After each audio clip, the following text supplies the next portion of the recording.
ই হইলো ভাইয়া, হারাই গেলেন নাকি?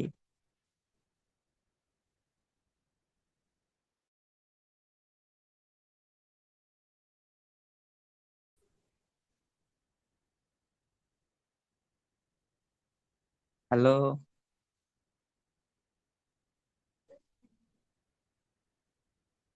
হ্যাঁ, আমি ডিস্টার্ব আছি আর কি। করতেছে? এই আর বলো না, একটা কাজে পড়ছে, একটু পর ফোন আসতেছে আর কি।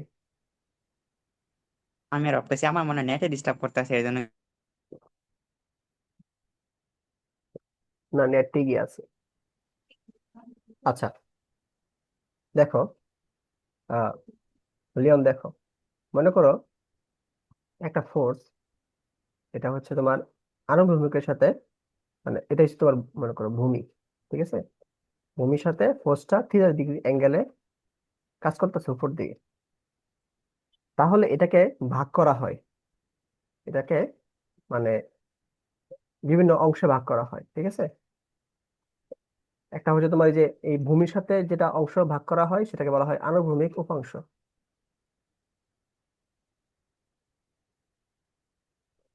আর ভূমির সাথে লম্ব বরাবর যেটা ভাগ করা হয় সেটাকে বলা হয় উলম্ব উপাংশ।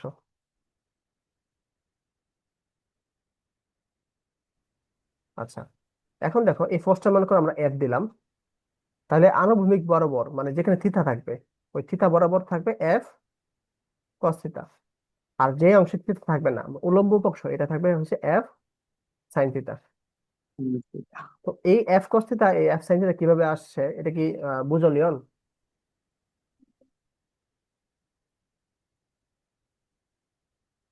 একটু রেসপন্স করো। না ভাইয়া। আচ্ছা, লিওন একটু বলে দাও তো কিভাবে আসে। সরি, এই রাফিটা বলে দাও তো। আমি হুম, এফ কস থিটা কেন নিচে আসলো, উপরে কেন এফ সাইন থিটা আসলো? আসছিল,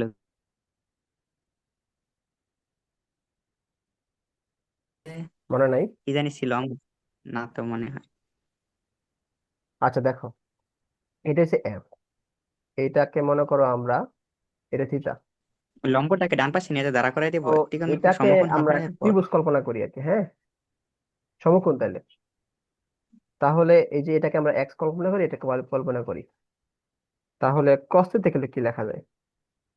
ভূমি বাই অতিভুজ, তাহলে x equal to F cos theta লেখা যায়। তাহলে এক্স ইকুয়াল টু আমরা এফ কস থিটা লেখা যাচ্ছে, এই যে এই এফ কস থিটা, ঠিক আছে?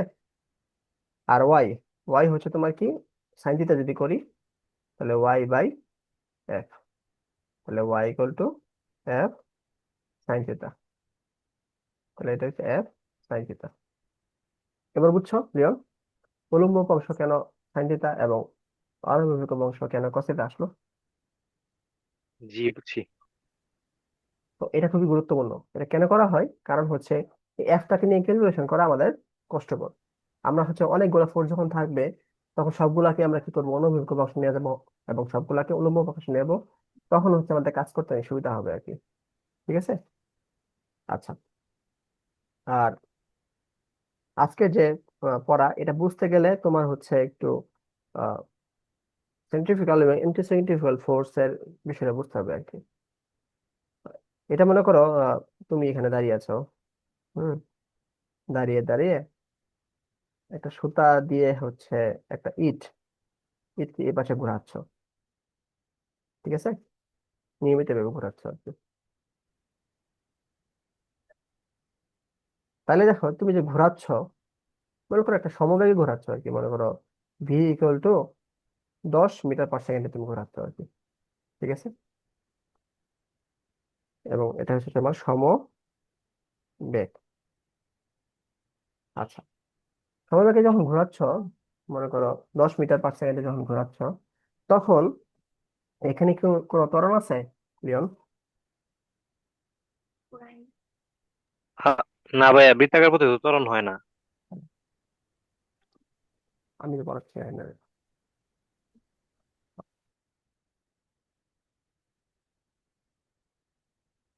বৃত্তাকার পথে কি কি হয় না? ত্বরণ হয় না, প্রতি মুহূর্তে তো বেগের মান আর কি হইতেছে না।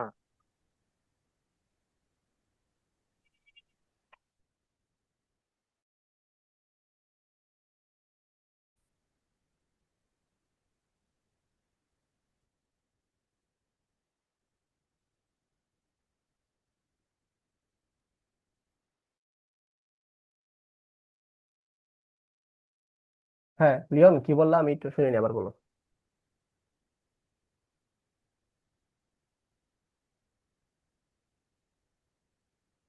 বৃত্তাকার পথে কি হয়েছে?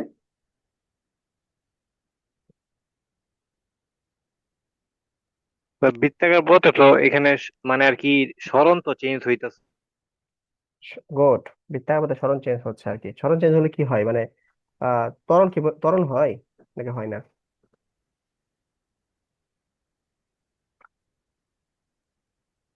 এখানে তো ত্বরণ হওয়ার কথা না। না, এখানে ত্বরণ হবে। কেন হবে আমি তাহলে বলি। দেখো, প্রতিনিয়তই কিন্তু সে কিন্তু দিক পরিবর্তন করতেছে। আমরা কি হ্যাঁ, জানি যে ভেলোসিটি কিন্তু একটা ভেক্টর রাশি, তাই না? আবার ত্বরণও কিন্তু একটা ভেক্টর রাশি। হ্যাঁ। তো ভেক্টরের ক্ষেত্রে মান এবং দিক দুইটাই আছে। তাহলে কিন্তু এখানে ত্বরণ উৎপন্ন হচ্ছে, তাই না? কিন্তু আমরা চাচ্ছি এটাকে সমবেগে যাতে ঘুরুক, এখানে কোনো ত্বরণ যাতে উৎপন্ন না হয়। তো আমরা কি জানি F equal two M A. তো এটার একটা ভর আছে, আর এখানে একটা ত্বরণ উৎপন্ন হচ্ছে। এই জন্য কি করবে, সে হচ্ছে এই দিকে ছিটকে যাওয়ার সম্ভাবনা আছে। ঠিক আছে, মানে স্পর্শ বরাবর ছিটকে যাওয়ার সম্ভাবনা আছে। তো এটা যাতে না হয়, এই জন্য এই কেন্দ্রের দিকে একটা ফোর্স ক্রিয়েট হয় আর কি। বুঝছো? এই কেন্দ্রের দিকে একটা ফোর্স ক্রিয়েট হয়, এটাকে বলা হয় কেন্দ্রবর্তী বল।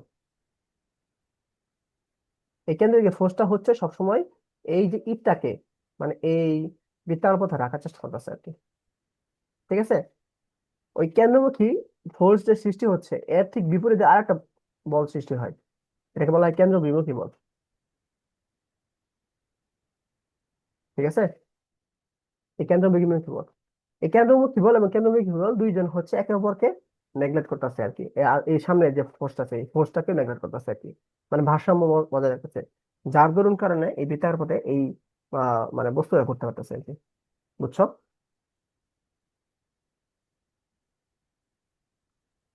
জি।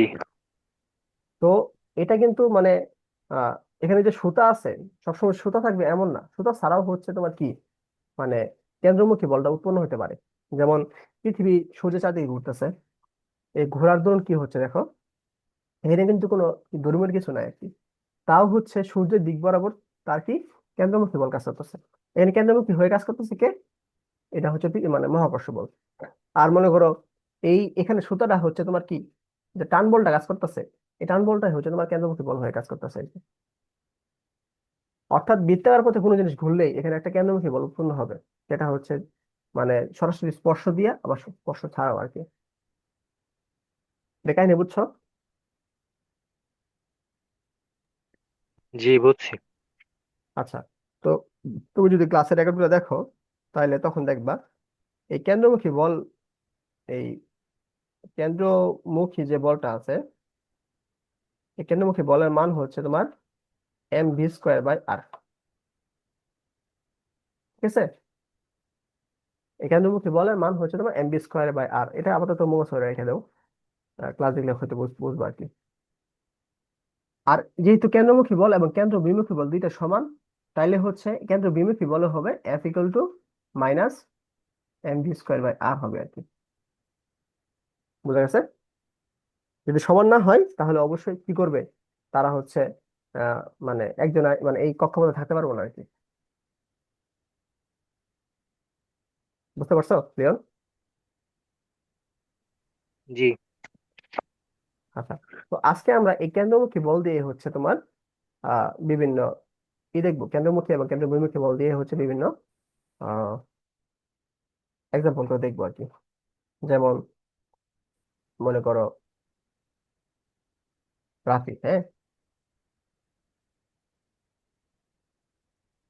এটা হচ্ছে রাফি। রাফি কি করতেছে, একটা বালতি বালতি ই করতেছে, বালতিতে পানি ভরাইছে, বুঝছো? পানি ভরাইয়া হচ্ছে উপর নিচ বরাবর, মানে এই বরাবর, এই বরাবর সে ঘুরাইতেছে আর কি। মনে করো এটা হচ্ছে বালতি। পালতি ঘুরাইতে শিখে। ওই গোসল করতে গেলে আমাদের এসব করতে ইচ্ছা হয় না, বালতি ঘুরানি তারপর পানি ঘুরানি। তো উপর নিচ বরাবর কি করতেছে, মনে করো একবার বালতি নিচে আইতেছে, একবার বালতি হচ্ছে তোমার কি উপর দিকে যেতেছে, এই উপর দিকে বালতিটা আছে আর কি। হুম। ঠিক আছে। তো যখন নিচে আছে তখন তো পানি মানে পড়বে না, কারণ হচ্ছে তোমার অভিকর্ষ নির্ভর কাজ করতেছে, আর বালতিটা হচ্ছে মানে বালতির মধ্যে পানি আটকে রাখছে। কিন্তু যখন বালতির উপর দিয়ে গেছে তখন মানে আমাদের পানি পড়ার কথা না। পড়ার কথা কিন্তু পড়বে না। কেন পড়বে না? সর্বোচ্চ উচ্চতায় তো কেন্দ্রমুখী বল আর কেন্দ্র বিমুখী বল মনে হয় হয়ে যায়, সমান হয়ে যায় না? হ্যাঁ, এখানে হচ্ছে কেন্দ্রমুখী বল এবং কেন্দ্র বিমুখী বল সমান হয়ে যায়। অর্থাৎ কেন্দ্র বিমুখী বল মনে করো এফ। হ্যাঁ। আহ, এটা স্থির থাকবে আর কি, নিচে আসবে না উপরে যাবে না, একটা স্থির আর অবস্থায়, এটা হচ্ছে ওজন মানে কাজ করবে ধ্রুবক, নিচের দিকে, আবার ওজন এবং কনস্ট্যান্ট। সুতার টান এটাও কাজ করবে। মানে F equal to W plus T. T হচ্ছে সুতার টান, ডাব্লিউ হচ্ছে যে তোমার পানির ভর মানে ওজন, এফ হচ্ছে তোমার কেন্দ্র বিমুখী বল। এই দুইটা মান, এই সবগুলো মান সমান হয়ে যাবে আর কি। এই জন্য এটা ব্যালেন্স অবস্থায় থাকবো। বোঝা গেছে? হম। মানে উপরে কেজের ক্ষেত্রে। আর নিচের কেজের ক্ষেত্রে তাহলে কি হবে? নিচের কেজের ক্ষেত্রে হচ্ছে তোমার এফ সমান সমান কি হবে? তো F plus W equal to T হবে আর কি। এইটা হবে নিচের কেজের ক্ষেত্রে। মানে এগুলা আসবে না পরীক্ষায়, আমি জাস্ট বলতেছি আর কি, যে এটা হচ্ছে তোমার ফোর্স, কেন্দ্র বিমুখী বলের যে ফোর্সটা নিচে দিকে কাজ করবে, প্লাস এই যে ওজনটা, এই ওজনটা নিচে দিকে কাজ করবে, এই দুইটার মান হচ্ছে সুতার টানের সমান হবে আর কি। বুঝা গেছে? অর্থাৎ প্রত্যেকটা অংশেই তোমার হচ্ছে কেন্দ্রমুখী এবং কেন্দ্র বিমুখী বল সমান হয়ে যাবে। সমান হয়ে থাকার কারণে তোমার হচ্ছে আহ মানে বালতি থেকে পানি মানে ছিটকে যাবে না আর কি। তো এরকম একটা উদাহরণ আমরা দেখলাম কেন্দ্রমুখী এবং কেন্দ্র বিমুখী বিষয় আর কি। এটা কি বুঝছো? বুঝতে সামনে আগাবো।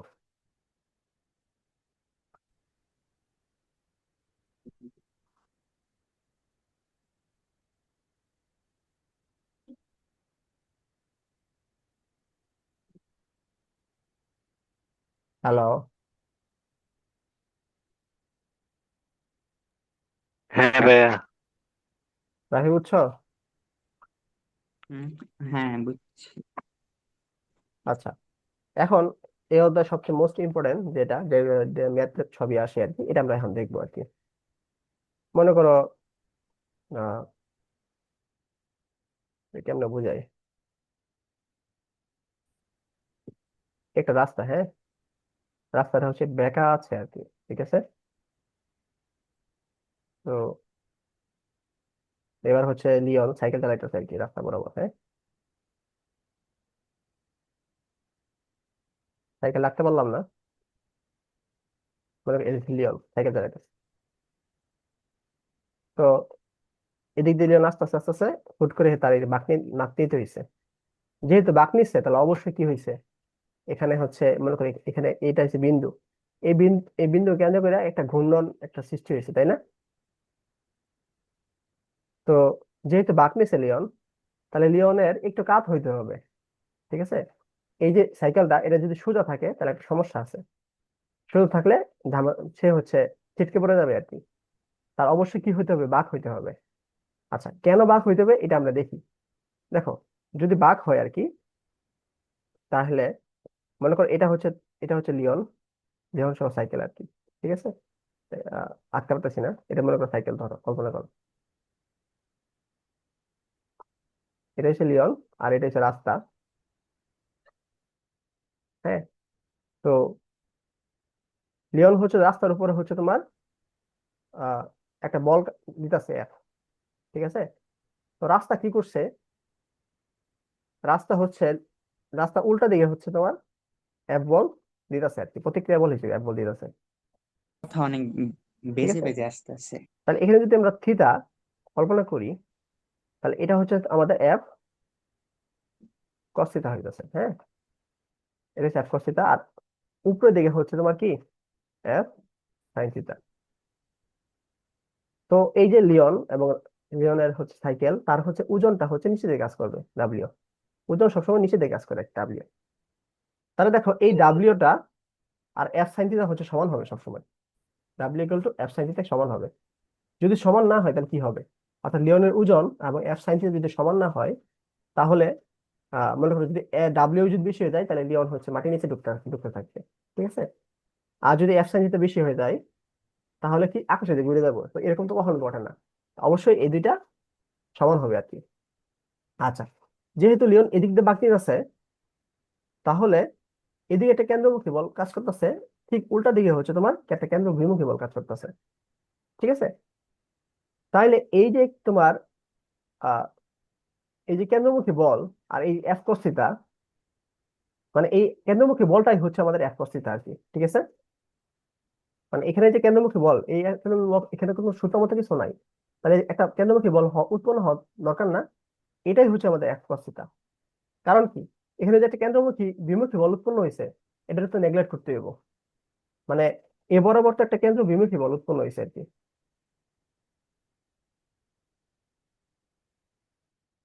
এখানে যে কেন্দ্র বিমুখী বল উৎপন্ন হয়েছে, ঠিক আছে, কিন্তু এই কেন্দ্রমুখী বলটা নেগলেক্ট করার জন্য এফ কস থিটা উৎপন্ন হওয়া দরকার। ঠিক আছে। আর যদি লিওন সুদৃঢ়ভাবে থাকে, তাহলে দেখো সুদৃঢ়ভাবে থাকলে এফ কস থিটা এফ সাইন থিটা নামে কিছু উৎপন্ন হইব না। মনে করো এটা হচ্ছে লিওন সুদৃঢ়ভাবে আছে, হ্যাঁ, এটা হচ্ছে ডাব্লিউ নিচে, আর এফটা ঠিক উপরে কাজ করবে, বা শুধু লম্ব বরাবর। আর এদিকে ঠিকই আমাদের কেন্দ্র বিমুখী বল উৎপন্ন হবে, কিন্তু এখানে কোনো এফ কস থিটা থাকবে না, যেহেতু এটা লম্ব বরাবর কাজ করতেছে, মানে কোনো উপাংশ নাই, থাকবে না। তা কি ঘটনা কি ঘটবে, এই দিকে বলটা বেশি হয়ে যাবো, তাহলে লিওন কি এদিক দিয়ে সে ছিটকে যাবো না?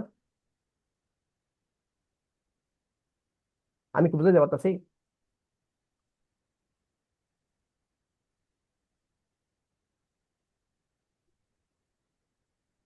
রাফি, কিছু বল। কথাগুলা কথাগুলা আটকে আটকে আসতেছে, মানে বেজে বেজে আসতেছে আর কি। ও, লিওন বলো, মানে কথাগুলো কি পরিষ্কার আসছে নাকি আটকে আটকে আসছে? জি ভাই, মাত্র পরিষ্কার আসছে। আর ভাই চিত্রগুলো বেশি হিজিবিজি হয়ে গেছে আর কি। আচ্ছা আচ্ছা, আমি তাহলে একটা রিয়েল পরীক্ষা দিই, আসলে আমি আইকে কে করতেছি তো, এই জন্য হয়তো একটু ঝামেলা হচ্ছে। আপনারা ঝামেলা মনে হয়েছে না, কিন্তু কথাটা আর কি, মানে একটা কথা শোনা গেলে একটা মাঝখানে থাইমা। আচ্ছা আচ্ছা আচ্ছা, সমস্যা নাই, আমরা হচ্ছে সরাসরি রেসে চলে যাই। Bike race. ওই এমনকি আপনি গুগলে বাইক রেস দেখাবেন,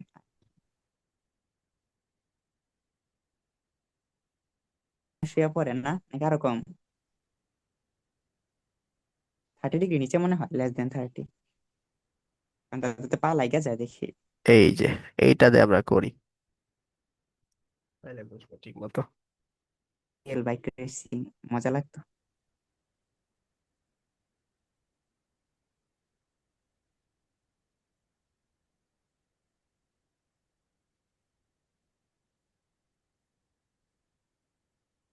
নেট স্লো, ওই যে নীল কালার বাইকটা সুন্দর। আচ্ছা, এটা দিয়ে আমরা বোঝার চেষ্টা করি, ঠিক আছে। এটা তো কোন দিকে কি দেখাইতেছে? দেখো এটা হচ্ছে তোমার, এটা এটা হচ্ছে তোমার কি, ভূমি।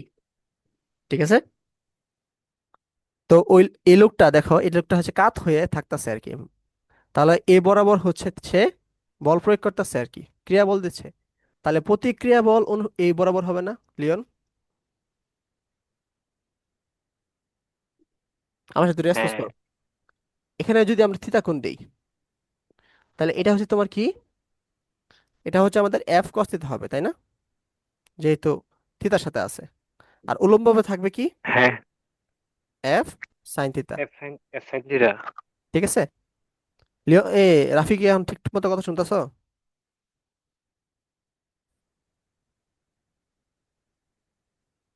রাফি কি ঠিক মতো কথা শুনতেছো? হ্যাঁ, এখন শোনাই তো যাইতেছে। আচ্ছা, তো দেখো এই এফ কস থিতা এটা এই বরাবর কাজ করতেছে। তো এখানে মনে করো এই যে এই মাঠের এটাকে কেন্দ্র করে হচ্ছে সে ঘুরতেছে আর কি, মানে এই বৃত্ত বরাবর সে ঘুরতেছে, হ্যাঁ, এই বৃত্ত বরাবর ঘুরে যাবে। তাহলে এখানে একটা কেন্দ্র বিমুখী বল উৎপন্ন হবে না? অবশ্যই। এখানে কেন্দ্র বিমুখী বল অবশ্যই উৎপন্ন হবে, এবং কেন্দ্রমুখী বলও এটা উৎপন্ন হবে। ঠিক আছে। কেন্দ্রমুখী বল যাতে উৎপন্ন হয় এই জন্য আমি কাত হয়ে ঘুরাইছি। কাত হয়ে ঘুরাই নিউট্রাল হচ্ছে না তোমার হলে এই তো এফ এক কস যেকোনো। থিটা, এই এফ কস থিটা হচ্ছে তোমার কেন্দ্রমুখী বল হিসেবে কাজ করবে আর কি। হুম। এটা কেন্দ্র দিক বরাবর হচ্ছে তোমার কাজ করতেছে এফ কস থিটা। অর্থাৎ এই এফ কেন্দ্রমুখী বলটা হচ্ছে কেন্দ্র বিমুখী বলটাকে ভেনিশ করবে আর কি, যাতে করে মানে এই বাইকটা এদিক বরাবর যাতে উল্টে না যায় আর কি। বুঝতে পারছো? হ্যাঁ ভাইয়া, বুঝতে পারছি। আচ্ছা, এই এই এই বাইকের ওজন সবসময় কি ডাব্লিউ নিচে দিয়ে কাজ করবে, ঠিক আছে? অর্থাৎ এই ডাব্লিউটা এফ সাইন থিটার সমান হবে আর কি। না হলে ঘটনা কি ঘটবে, মানে W equal to f sine theta, ঠিক আছে? না হলে কি ঘটনা কি ঘটবে? ঘটনা ঘটবে হচ্ছে তোমার, হয় সে মাটির নিচে ঢুকে পড়বে, নাহলে আকাশে উঠে যাবো আর কি। বুঝতে পারছো? অভিজ্ঞ সবল আছে তো।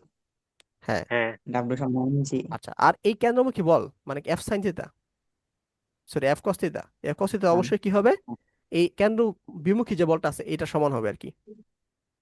হ্যাঁ অবশ্যই এফ সাইন থিটা। বুঝতে পারছো? তো এইটাই হচ্ছে একটা উদাহরণ আর কি, কেন্দ্রমুখী এবং কেন্দ্র বিমুখী বল কিভাবে আসলে ব্যালেন্স করে বিষয়গুলারে। বুঝা গেছে এখন? হুম। আচ্ছা, এখন এই যে এটা তো বাইক ছিল অথবা সাইকেল ছিল, মানে একটু আগে যে উদাহরণ দিচ্ছি ওটা সাইকেল ছিল। কিন্তু গাড়ি তো এমনি তুমি বাগাইতে পারো না, মানে এক পা আঙ্গায় ফেললা, মানে হুম। গাড়ি দুই চাকা হচ্ছে এক ভাবে থাকবো, আর দুই চাকা উঠে থাকবো, তাহলে তো এটা সম্ভব না, তাই না? ওটা গাড়ি ওটা গাড়ি হলিউডে দেখা যায় সম্ভব। হ্যাঁ, হ্যাঁ। হলিউড মুভিতে দেখি তো। ও, হ্যাঁ, হ্যাঁ, আগাইলে কেন মুভি ভাই, তো ঢাকায় সম্ভব। তো চলে। ওই চাকা ঢাকায় দিয়ে দুই একটা চাকা দিয়ে ধাক্কা রিক্সা দেয়। চলে তো। দুই চাকাতে ও হ রিক্সা? হ। হ্যাঁ, অনেক হ্যাঁ, ড্রাইভাররা দেখছি। দুই চাকা দিয়ে রিক্সা চালায়। কয়দিন ও, আগে তো ভাইরাল ছিল। আমি তো আমি তো জানি না আর কি, যাই হোক, আছে হ্যাঁ হ্যাঁ, হয়তো। কি বলেন। তো চার চাকার যে গাড়ি মানে বাস, হ্যাঁ বাস কি মনে করো দুই চাকা দিয়ে দুই চাকা থাকবা, দুই চাকা আগে থাকবে এরকম কিছু? এটা তো সম্ভব না। বা হলিউডের প্রত্যেকটা ড্রাইভার জায়গায় দিলে জায়গায় তো সবই মোড় সম্ভব। মোড় আছে আমাদের। তো ওই ক্ষেত্রে আসলে কি করে?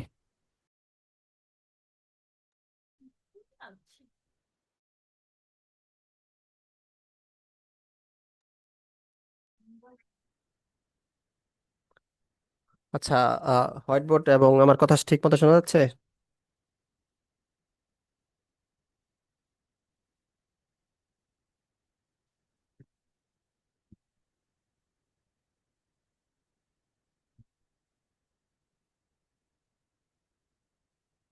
হোয়াইট বোর্ড এবং আমার কথা ঠিক মতো শোনা যাচ্ছে?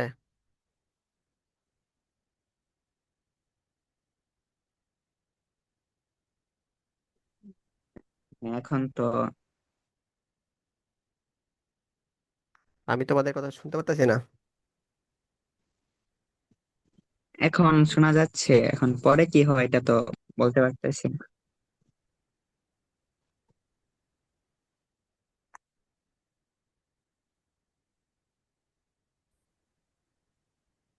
লিওন শুনতে পারতেছো? জি ভাইয়া, শোনা যাইতেছে।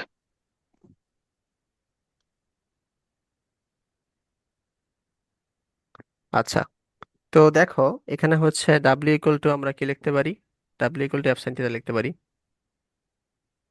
ডাব্লিউ মানে এমজি ইকুয়াল টু এফ কি লিখতে পারি, সাইন থিটা লিখতে পারি। এটা এক নম্বর সমীকরণ। আর হচ্ছে তোমার আহ এটাকে আমরা এফ না দিয়ে এটা আর দিই, কারণ হচ্ছে এফ হচ্ছে আমাদের কেন্দ্র বিমুখী বলটাকে আমরা এফ ডিনোট করি। একই কথা তো, এফ আর এটা তো জাস্ট প্রতীক হিসাবে ধরছি। হ্যাঁ, পরে একটু মানে কাটাকাটি করবো তো, ওই জন্য আর কি। তাহলে F equal to R sine theta, sorry, W equal to R sine theta, আর হচ্ছে তোমার F equal to R cos theta, ঠিক আছে? এটা তো এখন আমরা একটা কাজ করি, এক দ্বারা দুই ভাগ করে দেই, তাহলে কি আসতেছে? তাহলে আমরা m g by f r sine theta by r cos theta. তো এটাই হচ্ছে আমাদের আর কাটা মানে টেন থিটা। তাহলে টেন থিটা ইকুয়াল টু আমরা কি লিখতে পারি,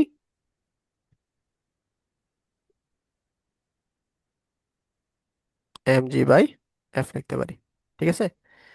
আবার এফ হচ্ছে কেন্দ্র বিমুখী বল, এফ এটাকে আমরা এম ভি স্কোয়ার বাই আর লিখতে পারি, বা এম জি লিখতে পারি। বা mg mv² ইন্টু আর, কাটা। আমরা কি ঠিক লিখছি হুম। নাকি উল্টা লিখছি? উল্টা হয়েছে। না, ঠিকই তো আছে।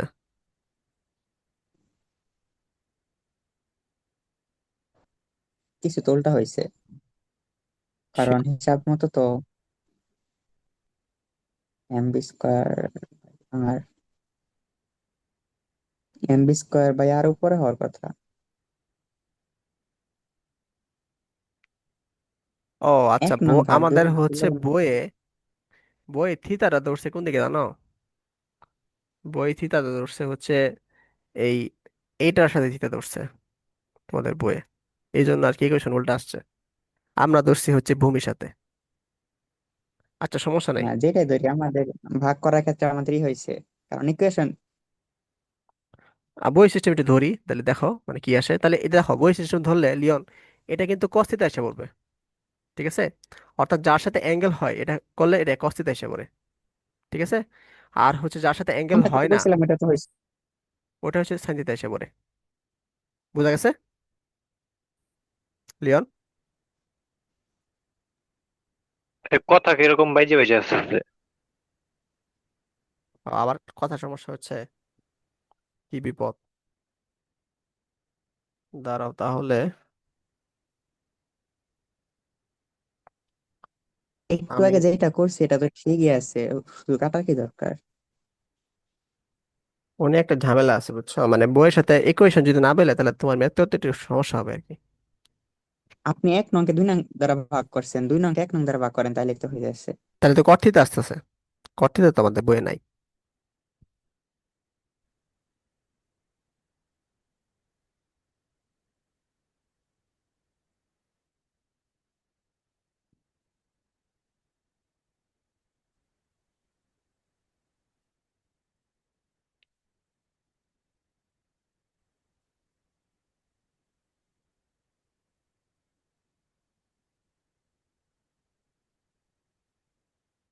এখন কি স্পষ্ট শোনা যাচ্ছে?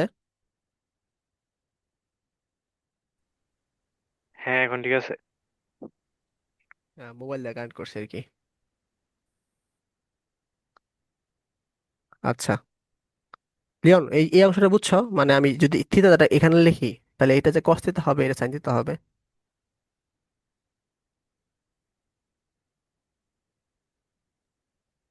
জি ভাইয়া। কেমনে হবে একটু বলো।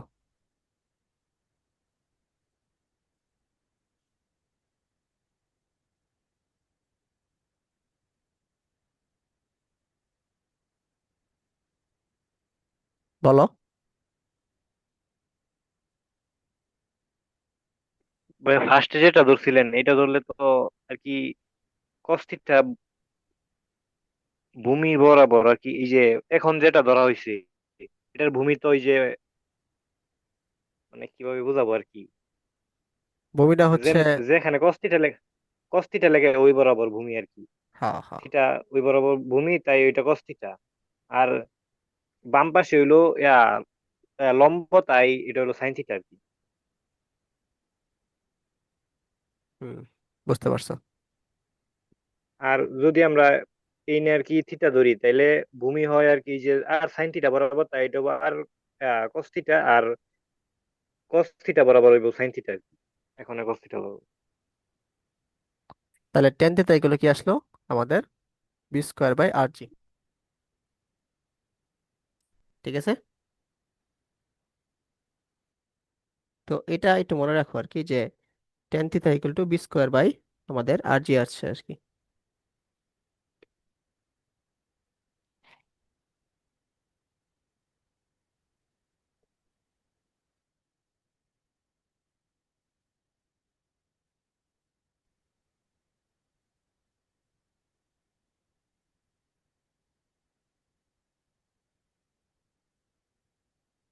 আচ্ছা, এখন আসো,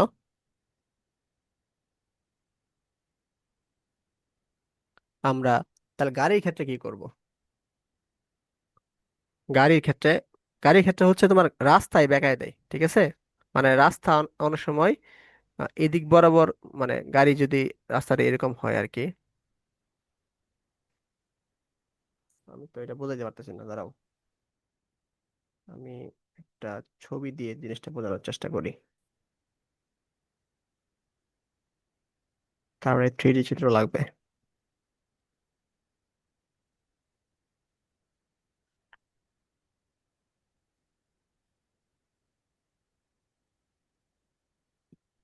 বলতে থাকেন, আমি ভিজুয়ালাইজ করে নিতেছি। বললে হবে না। ভিজুয়ালাইজ করে বললে তো এত কিছু লাগতেছে না।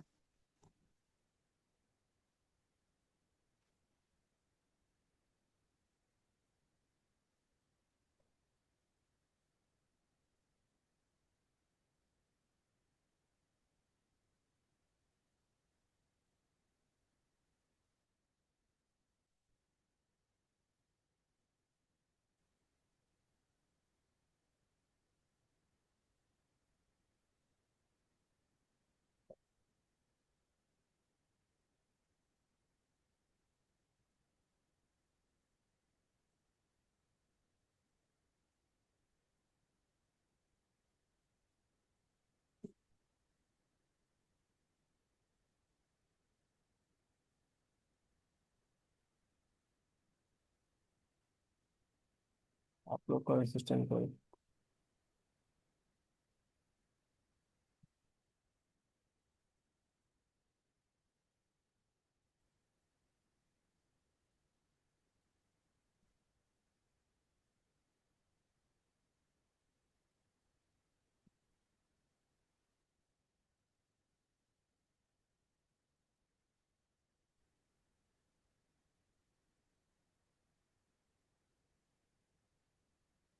এই দেখো রাস্তাটা কিন্তু পাকের সময় একটু ঘুরাই নিছ না, একটু উপর উপর দিকে নিছ না?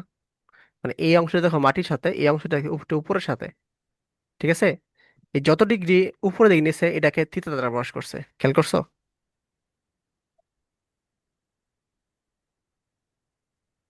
হ্যাঁ।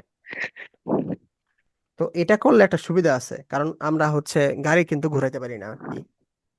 হ্যাঁ, গাড়ি মানে এই বাইকের মতো গাড়ি ঘুরাইলে কিন্তু মানে ঘোরানোটা অনেক কষ্ট করে আর কি। যারা খুবই এক্সপার্ট তারা হইতে পারে আর কি। তো এর পাশেই এই চিত্রটা দিলে মনে হয় বেশি বেটার হবে।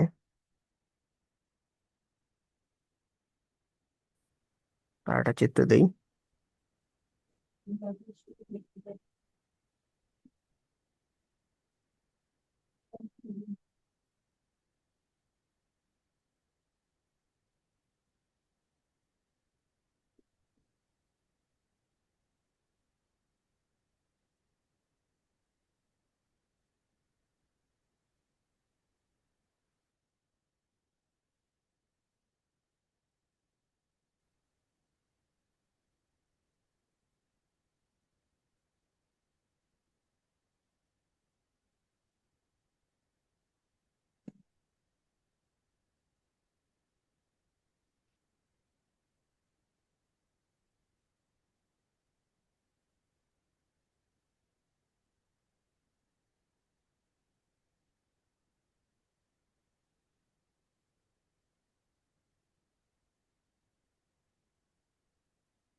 এই দেখো রাস্তাটা হচ্ছে এরকম ঘুরাই দেওয়ার ফলে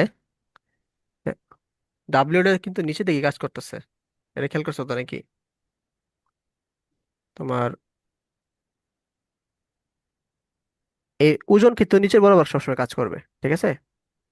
কিন্তু ঘুরাই দেওয়া ফলে যে রাস্তার উপর যে একটা বল, মানে ক্রিয়া বলটা এদিকে কাজ করতেছে, যার ফলে প্রতিক্রিয়া বলটা, যে রিয়াকশন ফোর্সটা, এটা এই বরাবর কাজ করতেছে, ঠিক আছে? আর এখানকার যে অ্যাঙ্গেলটা থিতা, এই অ্যাঙ্গেলটা এই বরাবর কাজ করতেছে। এটুকু কি বুঝছো, যেটুকু বললাম?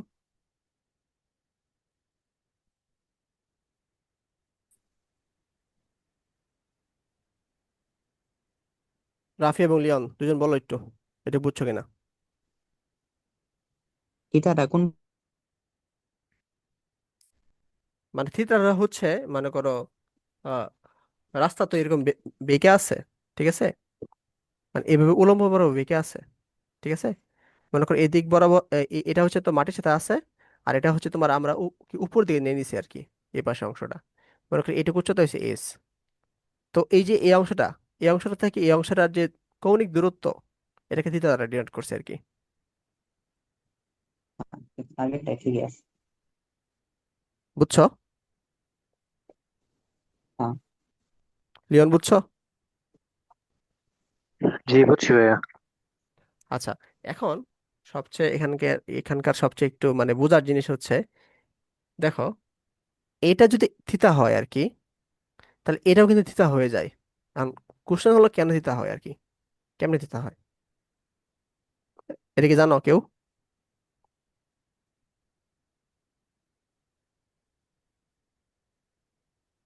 ঠিক আছে, চলে গেছে। এটা কি জানো কেউ, এটা থিতা হলে এটা কেন থিতা হয়? না আমি তো জানি না। রাফি জানো?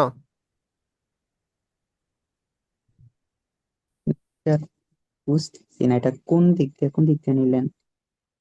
আচ্ছা আমি তোমাদের বলি, সমস্যা নাই। দেখো, এর উপরে দিকে। এটা থিতা, হ্যাঁ, এটা তো 90 ডিগ্রি, তা এটা কত? 90 মাইনাস থিতা হবে না?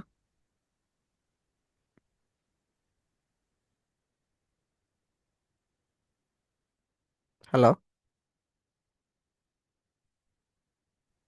হ্যাঁ ভাইয়া শোনা যাইতেছে। আচ্ছা, এখন এখন চিন্তা করো। আচ্ছা, এটা এখানে না দিয়ে আমি হচ্ছে অন্য একটা জায়গায় দিয়া সুন্দর করে বুঝাই দিই আর কি। এটা থিতা, এটা হচ্ছে তোমার 90 ডিগ্রি, এটা হচ্ছে 90 মাইনাস থিতা। আচ্ছা, তো এই যে এটা রিয়াকশন ফোর্সটা যদি এ বরাবর বাড়ায় আর কি, মানে এ বরাবর বাড়াই আমরা, আর এটা তো লম্ব এ বরাবর কাজ করতেছে, হ্যাঁ। তাহলে চিন্তা করো, এটা যদি 90 মাইনাস থিটা হয়, তাহলে এটার বিপরীত কোণ কি, এটা না? এটা 90 মাইনাস থিটা না? হ্যাঁ। হুম। আবার দেখো এই যে এই কোণটা কিন্তু 90 ডিগ্রি। তাহলে এই কোণটা, তাহলে এই কোণটা তাহলে কি হবে, মনে করো এটাকে আমরা ধরলাম এক্স, এক্সটা ধরলাম, এক্সটা হচ্ছে তোমার সমষ্টি 90 মাইনাস 90 মাইনাস থিটা হবে, তাই না?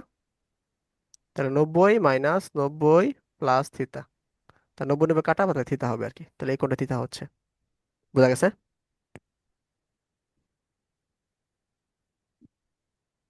হুম।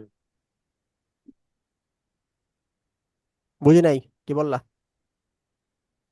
জি ভাইয়া বোঝা গেছে। রাফি বুঝছো? হ্যাঁ। তো সবসময় মনে রাখবা এইরকম কেসের ক্ষেত্রে এখানে যে অ্যাঙ্গেলটা হবে, মানে এখানে যে অ্যাঙ্গেলটা হবে, ওই অ্যাঙ্গেলটা হচ্ছে এই থিতার সমান আর কি, ঠিক আছে, এটা মনে রাখবা আর কি। এটা প্রায়ই আসবে এই বিষয়টা সামনে। তাহলে এটা যদি থিতা হয়, এটা হচ্ছে তোমার কি, রিয়াকশন ফোর্স হয়, তাহলে তোমার ভূমির সাথে এটা আছে, তাহলে আর কস থিটা এটা হবে, আর সাইন থিটা এটা হবে, ঠিক আছে। হুম। তাহলে এই এমজিটাকেই তোমার এই এমজি ইকুয়াল টু কি হবে, mg equal to R cos theta হবে। আর এই যে আর সাইন থিটা যেটা উৎপন্ন হয়েছে, এটা হচ্ছে কেন্দ্রমুখী বল। এই কেন্দ্রমুখী বল কেন্দ্র বিমুখী যে বলটা আছে এটাকে নেগলেক্ট করবে আর কি। এতে তোমার এই মানে গাড়িটা মানে উল্টে যাবে না আর কি। যদি এরকম সোজা থাকতো আর কি, মনে করে এরকম কোনো ঢাল থাকতো না, ঠিক আছে, এরকম কোনো ঢাল থাকতো না, যদি এটা সোজা থাকতো, তাহলে কিন্তু কেন্দ্র বিমুখী বল ঠিকই উৎপন্ন হচ্ছে, কিন্তু কেন্দ্রমুখী বল উৎপন্ন হচ্ছে না, যার দরুন গাড়িটা এদিক বরাবর ছিটকে যাবে আর কি। বোঝা গেছে?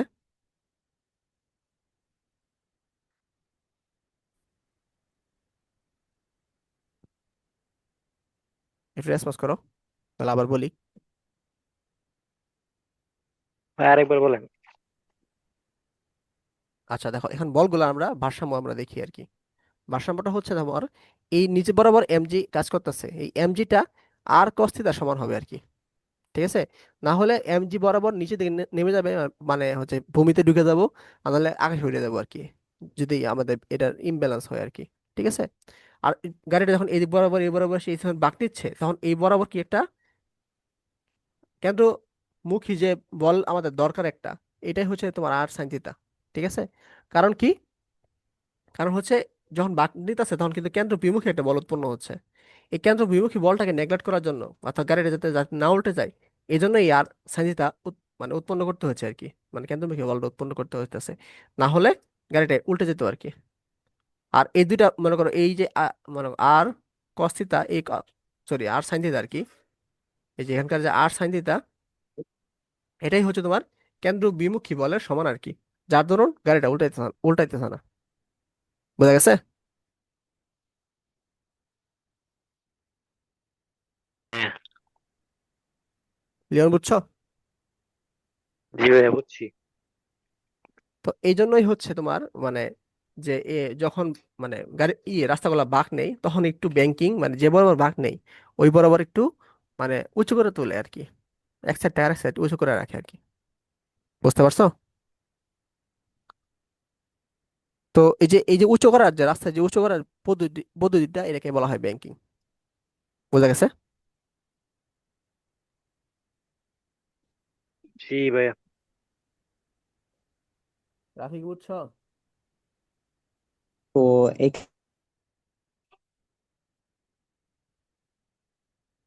উঁচু কতটুকু উঁচু করতে হবে সেটা নির্ভর করবে ব্যাংকিং কোণের উপর, আর হলো রাস্তার ইয়ের উপর, প্রস্থের উপর, না? হ্যাঁ, হ্যাঁ, এটা ভালো কোশ্চেন করছো, আসলে কতটুকু উঁচু করবো আমরা। তাহলে দেখো, এই আগেরটার মতো আর কি, আমরা হচ্ছে এটার মান পাবো হচ্ছে তোমার কত, tan theta equal to V square by R G মনে হয়। ধরো, মান তো সেমই হওয়ার কথা, কারণ কনসেপ্ট তো একই। হ্যাঁ, তো এটা হচ্ছে তোমার টেন থিটা ইকুয়াল টু মানে বি স্কোয়ার বাই আর জি, এটাই আসবে আর কি। ঠিক আছে, তাহলে দেখো এই যে এই থিটাটার মান নির্ণয় করতেছে কি, ভি এর উপর হচ্ছে, আর হচ্ছে তোমার যে আহ, কি যাকে কেন্দ্র করে ঘুরতেছে, মানে এই বরাবর, এই যে মনে করো এই পয়েন্ট, এই যে এখান এই যে এই পয়েন্ট থেকে তা গাড়ির যে দূরত্ব, এটাকে আর, আর জি হচ্ছে তোমার অভিকর্ষের ত্বরণ। তাহলে আমরা মোটামুটি আরটা নির্ণয় করতে পারি, আর হচ্ছে তোমার জিটা, এই দুইটা ডিজাইন করতে পারি, কিন্তু ভিটা ডিজাইন করতে পারবো না। ভি হচ্ছে তোমার এক এক গাড়ির এক এক ভেলোসিটি, তাই না? তো একটা ম্যাক্সিমাম ভেলোসিটি এবং মিনিমাম ভেলোসিটি এটা মেজার করেই হচ্ছে ডিজাইন করা হয় আর কি। বুঝছো? দেখবা আহ কোনো বাঁকের আগে বলে দেয় আর কি, যে এখানকার সর্বোচ্চ গতি হচ্ছে তোমার 100 কিলোমিটার পার আওয়ার বা 200 কিলোমিটার পার আওয়ার, এটা বাঁকের আগে বলে দেয়। ঠিক আছে, অর্থাৎ এর আগে এর বেশি তোমরা বাঁকটা নিও না, বাঁকের ক্ষেত্রে ভেলোসিটি নিও না।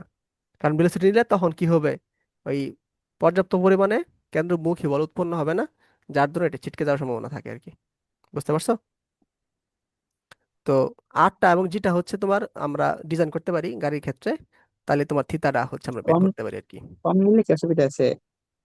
হ্যাঁ, ভেলোসিটি কম নিলে অসুবিধা আছে? না ভেলোসিটি কম নিলে অসুবিধা নাই, কিন্তু বেশি নিলে অসুবিধা, কারণ বেশি নিলে আমাদের কি থিতা বেশি লাগতেছে। আর এখানে থিতাতে ফিক্সড ডিজাইন করা, এজটা ডিজাইন করা না। তো থিতা হুম। যদি মনে করো অনেক বেশি নিয়ে ফেলি আর কি, তখন তো ছিটকে যাওয়ার সম্ভাবনা বেশি থাকে। বুঝছো? হুম। এই আর কি। মরার একটা সহজ উপায়, না?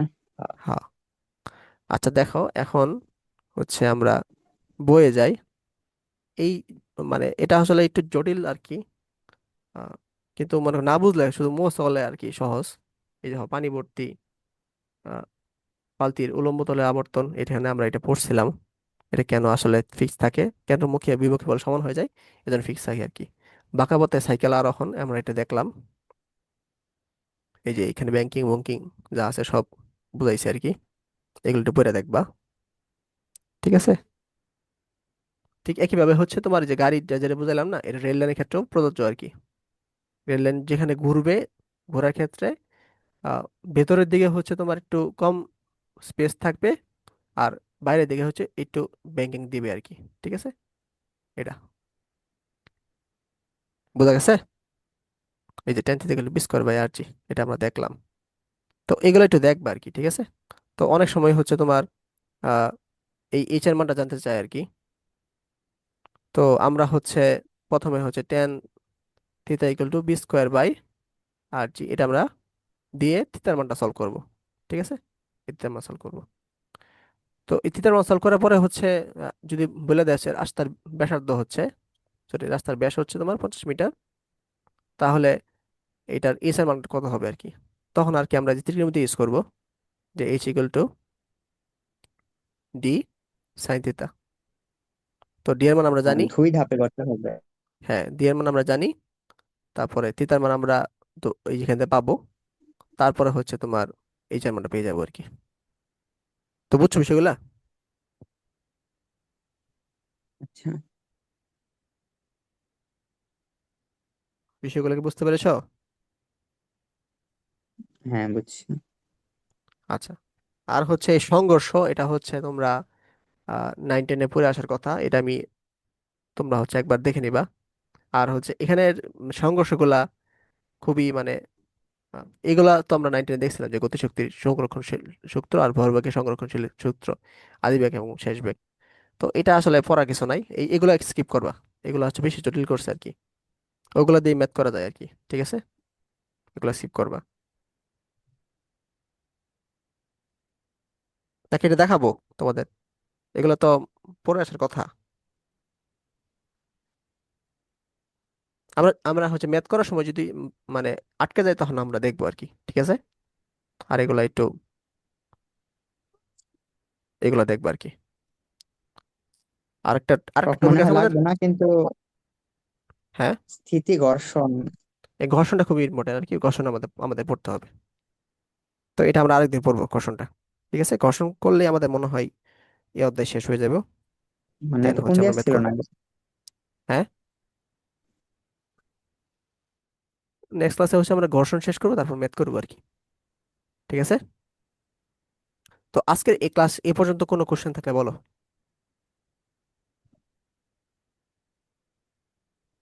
কিন্তু কত করছে কিছু তো বুঝানি না।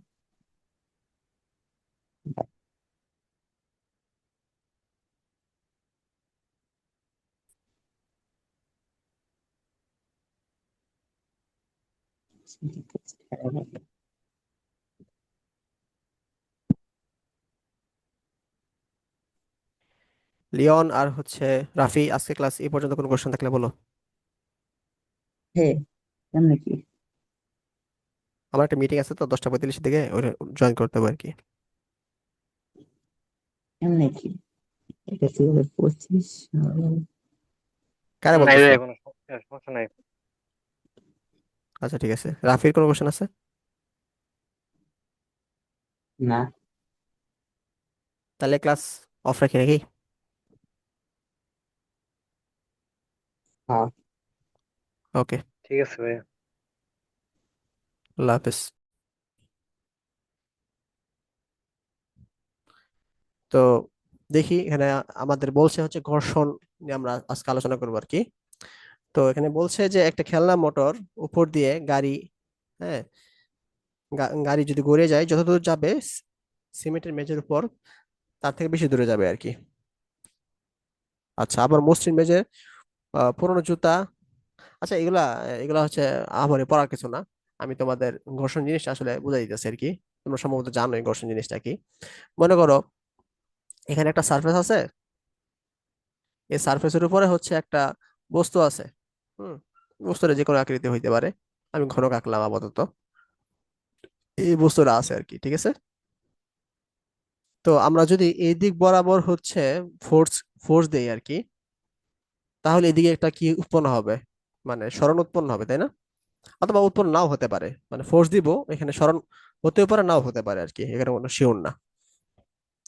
তো এস থাকতে পারে, যদি এস যদি এদিকে যায় মানে সরণ যদি উৎপন্ন হয়, তাহলে এদিকে হচ্ছে একটা গতি উৎপন্ন হবে। এই গতি ঠিক উল্টা বরাবর হচ্ছে একটা বল কাজ করে আর কি। যে এই যে এদিকে সরণ যে হচ্ছে, এই সরণ যাতে না হয় আর কি, উল্টা দিকে একটা বল কাজ করে। বলটা কোথায় কাজ করে? এই বস্তুর যে নিচে এই যে তলের সাথে যে লেগে আছে, এই লাগার অংশটুকু কাজ করে। এটা কেন কাজ করে? কারণ এখানে একটা ঘর্ষণ হয় আর কি। ঠিক আছে? আহ এখানে একটা ঘর্ষণ হয়, অর্থাৎ গতি ঠিক বিপরীত দিকে হচ্ছে তোমার কি কাজ করতেছে, এই ঘর্ষণটা কাজ করতেছে আর কি। ঠিক আছে? যদি বস্তুটা মনে করো বল প্রয়োগ করার পরে বস্তুটা স্থির অবস্থায় আছে, ঠিক আছে, তো ওইটাকে বলা হয় স্থিতি ঘর্ষণ। স্থিতি ঘর্ষণ, যে যে বল প্রয়োগ করার ফলে বস্তুটা স্থির থাকতেছে, তো যে ঘর্ষণের কারণে এরকম উৎপন্ন হয় সেটাকে বলা হয় স্থিতি ঘর্ষণ। আর মনে করো গতি উৎপন্ন হইলো, এই বস্তুটা এদিকে চলমান হইলো আর কি, আহ চলমান থাকা অবস্থাও সে হচ্ছে একটা ঘর্ষণ উৎপন্ন হয়, এটাকে বলা হয় চলমান ঘর্ষণ বা হ্যাঁ চলমান ঘর্ষণ মেবি, চলমান ঘর্ষণ বলে। ঠিক আছে? লিওন কিছু বলতে চাচ্ছ?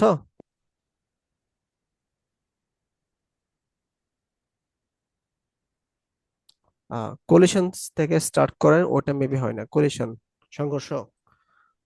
আচ্ছা আচ্ছা। আচ্ছা, এই ঘর্ষণ যেহেতু শুরু করছি, আমরা ঘর্ষণটা শেষ করি, তারপর আমরা কোলিশনে যাই আর কি। তাহলে দেখো, স্থিতি ঘর্ষণ এবং চলমান ঘর্ষণ। তাহলে স্থিতি ঘর্ষণ এবং চলমান ঘর্ষণ জিনিসটা বুঝছো, মানে কখন কোনটা উৎপন্ন হচ্ছে? কেউ একটু আমাকে একটু বলো, মানে আমি স্থিতি ঘর্ষণ চলমান ঘর্ষণ জিনিসটা কি বুঝাইছি?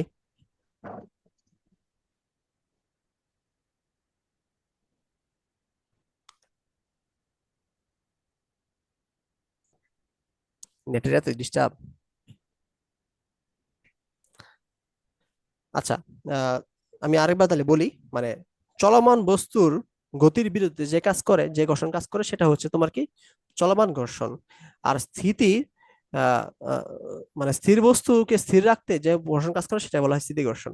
তাহলে দেখো, এই ঘর্ষণটাকে যদি আমরা এফ কে কল্পনা করি, মানে এফ কে না, এফ প্রাইম কল্পনা করি, মানে ঘর্ষণ বলটাকে এফ প্রাইম, আর এটা হচ্ছে আমার এফ কল্পনা করি, তাহলে স্থিতি ঘর্ষণের ক্ষেত্রে কি ঘটনা ঘটবে? এফ প্রাইম অবশ্যই কি হবে? এফ এর থেকে বড় হবে না? অর্থাৎ ঘর্ষণ বলটা বেশি হবে না? এই বেশি কারণেই তো সে স্থির অবস্থায় আছে। আর যদি আমরা হচ্ছে চলমান ঘর্ষণের ক্ষেত্রে জিনিসটা চিন্তা করি, তাহলে দেখো, এই চলমান ঘর্ষণের ক্ষেত্রে অবশ্যই এফটা কি হবে? এফ প্রাইম থেকে বড় হবে আর কি। অর্থাৎ এক্ষেত্রে ঘর্ষণ বলটা কম হবে, বস্তুর উপর যে অ্যাপ্লাইড যে ফোর্সটা দেবো, এই ফোর্সটা বেশি হবে আর কি। এ পর্যন্ত বুঝে থাকলে একটু ইয়েস বলো আর কি, দুজনেই। কোন অংশ বোঝা নাই, রাফি? আচ্ছা, বুঝছো। লিওন, কমেন্ট বা লাইক কিছু একটা দাও যাতে আমি বুঝি তুমি বুঝছো।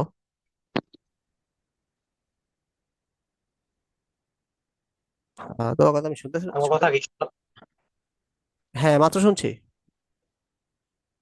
ভাই, এই যে স্থিতি ঘর্ষণটা আরেকবার বুঝাই দিলে। আচ্ছা, গুড। স্থিতি ঘর্ষণ হচ্ছে, মনে করো তুমি আমি নতুন করে একটা চিত্র আঁকি। মনে করো এই তল বরাবর এই ঘনকটা অবস্থান করতেছে, ঠিক আছে? তুমি হচ্ছে ফোর্স দিচ্ছ এর উপরে, ঠিক আছে, ফোর্স দিচ্ছ, বস্তুটা ফোর্স দিচ্ছে এদিক বরাবর, যাতে এদিক দিয়ে কি হয়, তা সে হচ্ছে মানে চলতে পারে আর কি, মানে চলমান বস্তুটা স্থির থেকে চলমান বস্তুতে রূপান্তর হয়ে যায়। কিন্তু তার ঘর্ষণ বলটা এতই বেশি, মানে এফ প্রাইম এই বলটা এতই বেশি, এটা হচ্ছে তোমার এফ ফোর্সটা কম হয়ে গেছে এই তুলনায়।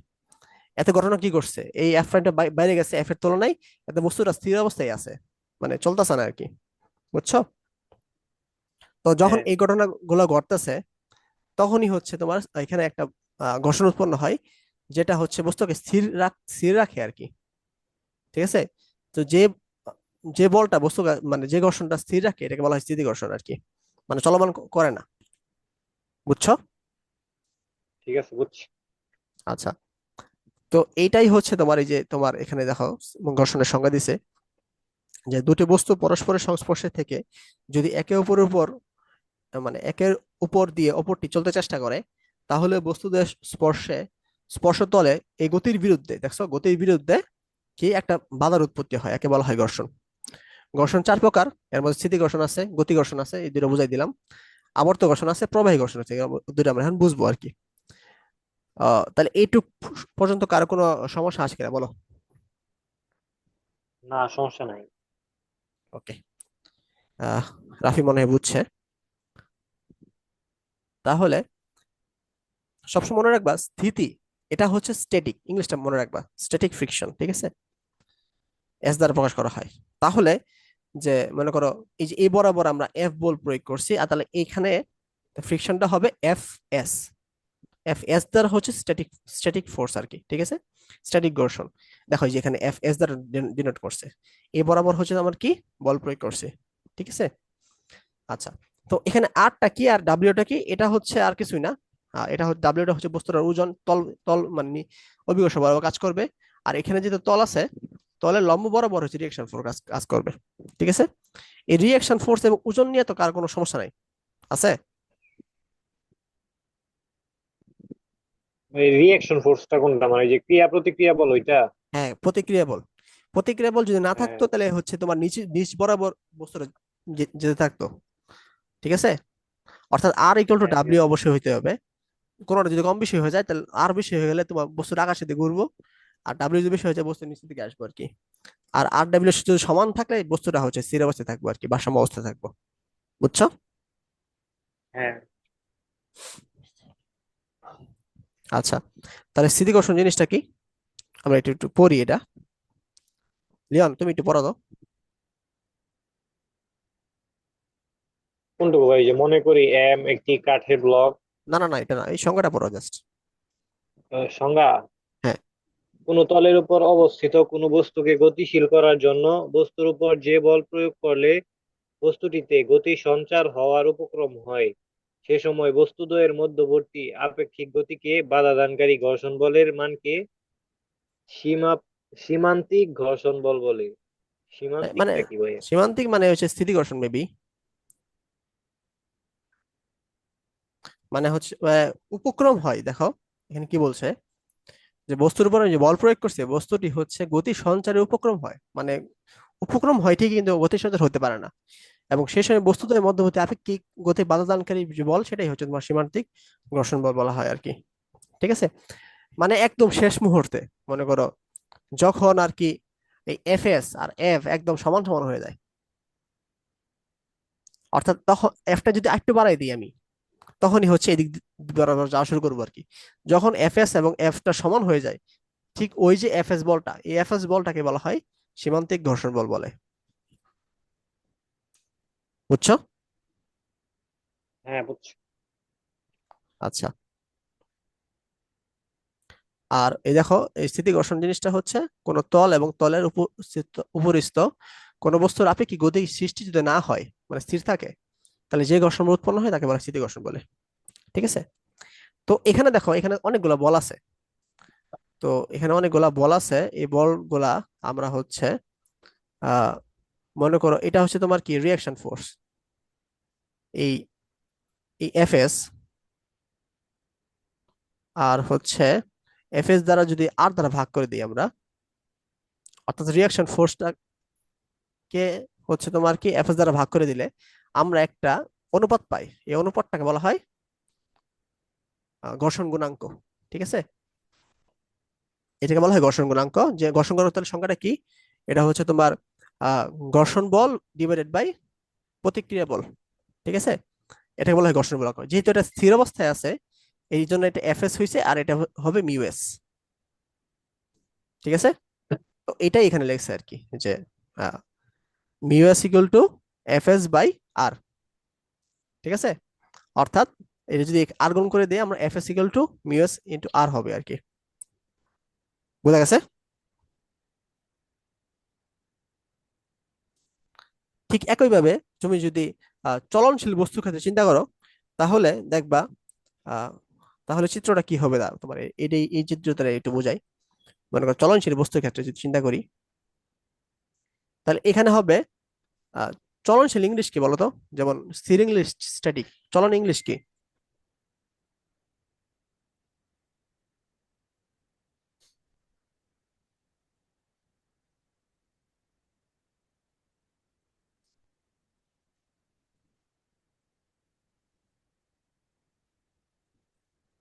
হ্যাঁ, কাইনেটিক।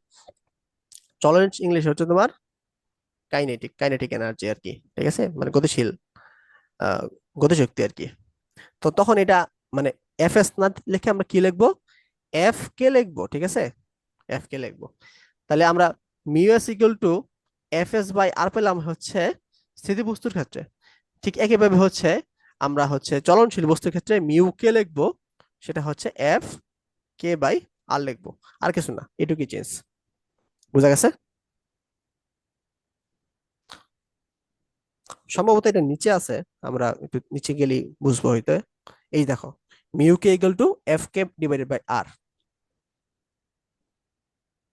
ঠিক আছে, বুঝছো?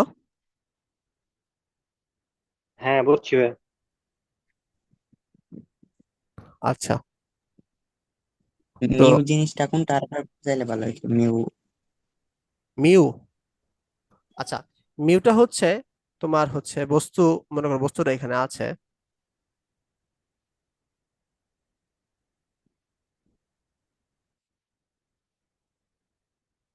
বস্তুটা এইদিকে ঠেলতাছি, হ্যাঁ, এদিকে হচ্ছে এফ বল কাজ করতেছে, আর ঠিক উল্টা দিকে কাজ করবে কি, এদিক বরাবর কাজ করবে এফ এস, মানে হচ্ছে ঘর্ষণ বলটা কাজ করবে, নিচে বরাবর কাজ করবে ডাব্লিউ, উপর বরাবর কাজ করবে আর প্রতিক্রিয়া বল, ঠিক আছে।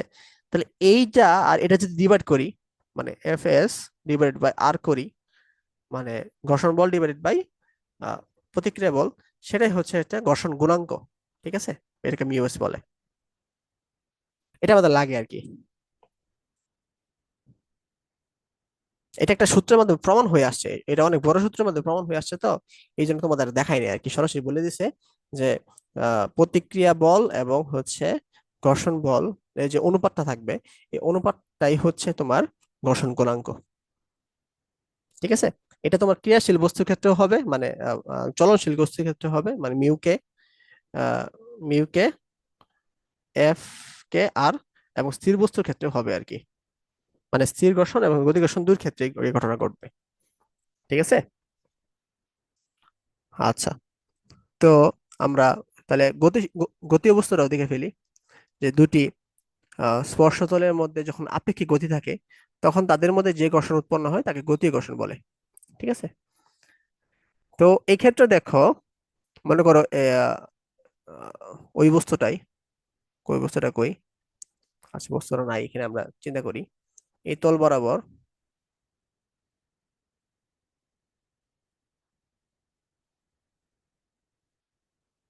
এই তল বরাবর এফ, উল্টা তল বরাবর এফ এস, উপরে হচ্ছে আর, নিচে হচ্ছে তোমার ডাব্লিউ। তাহলে চিন্তা করো, আমরা হচ্ছে এ বরাবর হচ্ছে ফোর্স দিচ্ছি, হ্যাঁ, আচ্ছা এফ এস না, এটা হবে, আমরা মনে করি এটা গতিশীল হচ্ছে, যাচ্ছে, সরণ হচ্ছে আর কি, এটাকে আমরা তাহলে এফ কে ধরি। তাহলে এ বরাবর সে হচ্ছে যাচ্ছে, তাহলে এ বরাবর একটা ত্বরণ ত্বরণ আছে, আমরা কি জানি এফ ইকুয়াল টু এম এর সূত্রটা জানি না, কিন্তু এই এফটা তো আসলে পুরোপুরি কাজ করবে না, সে হচ্ছে ঘর্ষণ বলকেও অতিক্রম করতে হবে, তাহলে এটা আসলে সামেশন অফ এফ রাখবো, ঠিক আছে। তো এখানে অ্যাকচুয়ালি তাহলে বলটা কি কাজ করবে, এদিক বরাবর এফ কাজ করতেছে, তার ঠিক উল্টা বরাবর এফ কে কাজ করতেছে, তাহলে এফ মাইনাস এফ কে হবে এম এ হবে। এটুকু কি বোঝা গেছে? মানে হচ্ছে এটা হচ্ছে নেট ফোর্স আর কি, নেট ফোর্সটা হবে এদিক বরাবর যে ফোর্সটা যাচ্ছে, এটা থেকে বিয়োগ করতে হবে এফ কেটা, তারপরে হচ্ছে ওইটাই আমাদের ত্বরণটা হবে আর কি, এইখান থেকে এই সূত্রটা আসছে আর কি, ঠিক আছে। যে ঘর্ষণশীল কোনো তলের ক্ষেত্রে হচ্ছে তোমার এই কাজ করে, আর আগে যে সূত্রটা শিখছো F equal two M A, ঠিক আছে, ওই সূত্রের মধ্যে কোনো ঘর্ষণ নাই, ঘর্ষণ জিরো, এভাবে চিন্তা করে তোমাদের পড়াইছে আর কি, যেহেতু ছোট ক্লাসে ছিল। তো একটু বড় ক্লাসে হয়েছে দেখে তোমাদের এই যে এই জিনিসটা পড়াইতেছে, ঘর্ষণ নিয়ে পড়াইতেছে আর কি, অ্যাকচুয়াল জিনিসপাতি নিয়ে পড়াইতেছে। তো এতটুকু বুঝছো? হ্যাঁ, বুঝছি। রাফি,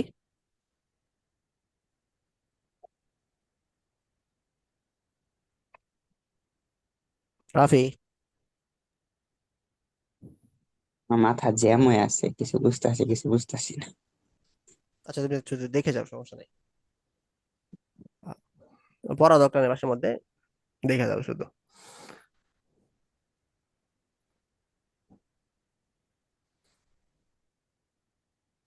আচ্ছা, এখানে ঘর্ষণ কোণ দিয়েছে একটা, এটা যদি এত বেশি ইম্পর্টেন্ট না, তারপর যদি বইয়ে আসে আমাদের একটু দেখতে হবে আর কি। ঘর্ষণ কোণ কিছুই না অ্যাকচুয়ালি, এই যে আমরা এই বস্তুটা আঁকছি, হ্যাঁ, তো এই বরাবর তো আমাদের এফ এস কাজ করতেছে, আর এই বরাবর হচ্ছে উলম্ব ফোর্স কাজ করতেছে, ঠিক আছে।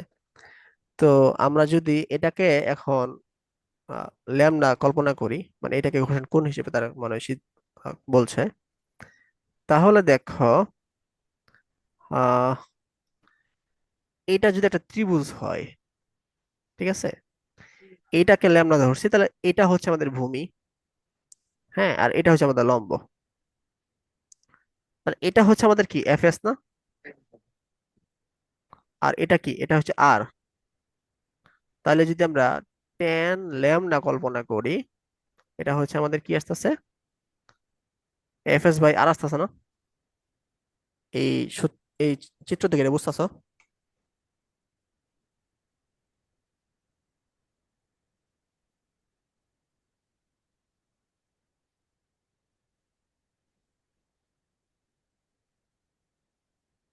আচ্ছা, আমি আরেকবার তাহলে বলি, হয়তো বুঝতেছো না।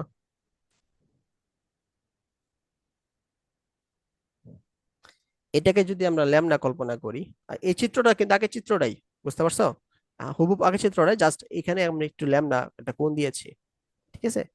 তো এ বরাবর তো আর কাজ করতেছে, হ্যাঁ, আর এ বরাবর এফ এস কাজ করতেছে, এফ এস টা জাস্ট উপর দিকে নিছি আর কি, আর কিছু না, এখান থেকে জাস্ট উপর দিকে নিছি এফ এস টা, এরকম স্থানান্তর করা যায় আর কি। তো এটা যদি একটা ত্রিভুজ কল্পনা করি, তাহলে ভূমিটা কি, ভূমিটা আর, এটা লম্বটা কি এফ এস না। তো এখান থেকে সূত্রটা হ্যাঁ। আসছে tan ল্যামডা ইকুয়াল টু লম্ব বাই ভূমি, মানে এফ এস বাই আর। এবার কি বুঝছো? জি ভাইয়া বুঝছি। আচ্ছা, ঠিক আছে। তো এখন আমরা tan ল্যামডা এটা লিখতে পারি, আর এটার পরিবর্তে আমরা কি লিখতে পারি, মিউ এস লিখতে পারি। একটুকে আমরা দেখছিলাম যে ঘর্ষণ গুণাঙ্ক ইকুয়াল টু লম্ব বাই, সরি, ঘর্ষণ বল ডিভাইডেড বাই ঘর্ষণ, কি সরি ঘর্ষণ না, আণবিক রিয়াকশন ফোর্স আর কি, এই যে এটা আর কি, ঠিক আছে। তাহলে এই যে মিউ এস ইকুয়াল টু আমরা কি লিখতে পারি, সরি মিউ এস না, ল্যামডা ইকুয়াল টু আমরা লিখতে পারি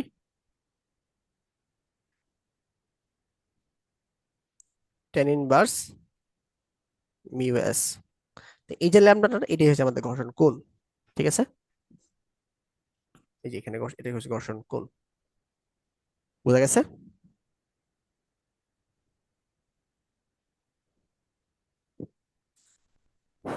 আশা করি বুঝতে পারছো।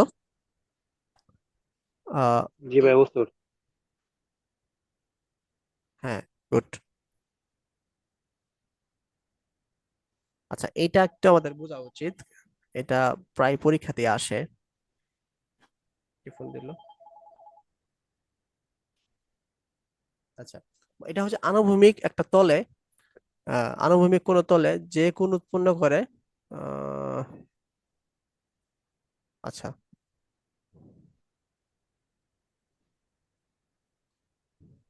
এটা কি এভাবে দিয়েছে? আচ্ছা, এটা আমরা একটু দেখি, এখানে দেখলে একটু হিবিজিবি লাগবে। আমরা হচ্ছে নিচে একটু দেখি, মনে করো একটা পাহাড় বরাবর, এই বরাবর পাহাড় একটা আছে, ঠিক আছে, এইরকম পাহাড় আর কি। এই পাহাড়ে হচ্ছে তুমি একটা বস্তুকে নিয়ে রেখে দিলা আর কি, ঠিক আছে। সে নিচে দিকে পড়তেছে না, এখানেই আটকে আছে। তাহলে এখানে কিভাবে কিভাবে কাজ হতে পারে আর কি।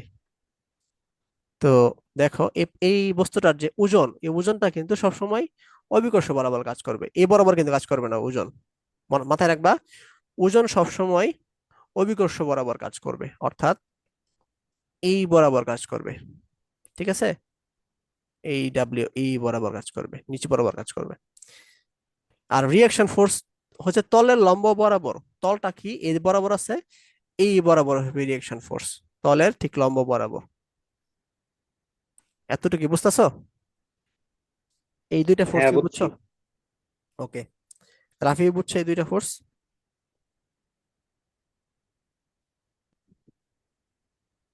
আচ্ছা, তো কোশ্চেনে বলে দিছে যে এটা হচ্ছে থিতা, মানে এটা হচ্ছে মনে করো সারফেস, এটা হচ্ছে সারফেস, এই সারফেসে থিতা কোণে হচ্ছে পাহাড়টা উপরের দিকে উঠছে, ঠিক আছে?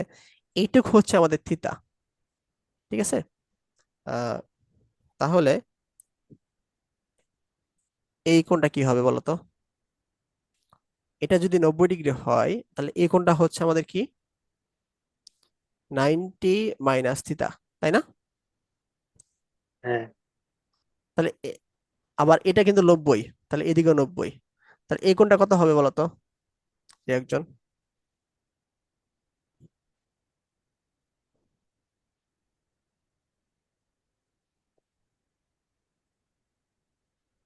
বা চিত্রটা একটু বেশি হিজিবিজি হয়ে গেছে আর কি জিনিসটা। একটু বড় করি তাহলে। হ্যাঁ একটু দেখ, বড় করে একদম। এইটা হচ্ছে তোমার 90 মাইনাস থিতা, এই অংশটা 90 মাইনাস থিতা, তাহলে এই অংশ কত হবে? এদিকে একটু এটা থিটা। গোট, এটা থিতা হবে। মনে করো এটা 90 ডিগ্রি, এইটাও 90 ডিগ্রি, আর এটা হচ্ছে তোমার 90 মাইনাস থিতা, এটা থিতা।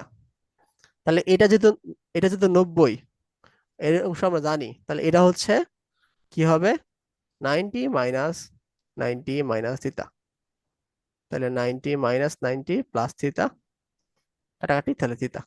এটা মানে একদিন দেখাইছিলাম, এই অংশ থিতা হলে এটা অটোমেটিক থিতা হয়ে যায়, বুঝছো? হ্যাঁ তাহলে আমরা হচ্ছে সবকিছু কেটে দেই, সরাসরি লিখতে পারি এটা হচ্ছে আমাদের থিতা, তাই না? আচ্ছা, তো এটা যদি থিতা হয় তাহলে এই অংশটা কি হবে বলতো? এটা ডাব্লিউ, ঠিক আছে, এটা থিতা। তাহলে এই অংশটা আমরা এই ডাব্লিউটাকে আমরা হচ্ছে উপাংশে ভাগ করবো এখন। তোমাকে মনে হয় একদিন শিখাইছিলাম যে মনে করো এফ, এফ বলটা এখানে থিতা আছে, এটা দুইটা উপাংশে ভাগ করবো, অনুভূমিক উপাংশ, লম্ব উপাংশ। তো অনুভূমিক উপাংশ সবসময় কি হবে, এফ কস থিতা হবে, লম্ব উপাংশ এফ সাইন থিতা হবে। শিখেছিলাম না এটা?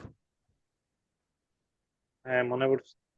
আচ্ছা, তো এখন দেখো এইখানে কিন্তু থিতা, থিতা হচ্ছে এটার সাথে, তাহলে অবশ্যই এটা কি হবে, ডাব্লিউ কস থিতা, আর এটা কি হবে, ডাব্লিউ সাইন থিতা হবে না?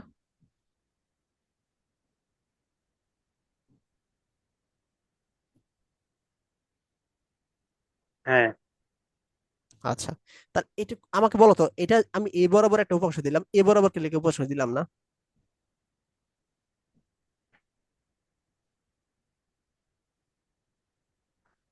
এটা আমাকে থিটা ব্যাখ্যা তো করো। এই পাশে আছে। থিতা, হ্যাঁ গুড, থিতা এই পাশে আসে, প্লাস হচ্ছে ডাব্লিউটা নিচের দিকে আছে না? তাহলে অবশ্যই দিকটা সেম হ্যাঁ হইতে হবে, দুইটা দিক সেম হইতে হবে, এই পাশে হইতে হবে, এই পাশে তো কোনো দিক নাই, ঠিক আছে? তাহলে দেখো বস্তুটা উপর, মানে বস্তুটা স্থির আছে, কিন্তু বস্তুটার কিন্তু ওজনের একটা অংশ কিন্তু বস্তুটা কি নিচের দিকে নামানোর চেষ্টা করতেছে না, এই ডাব্লিউ সাইন থিটা। হুম তাহলে এই হ্যাঁ বস্তুকে যদি স্থির রাখতে হয় তাহলে উল্টা দিকে একটা বল প্রয়োগ করতে হবে না?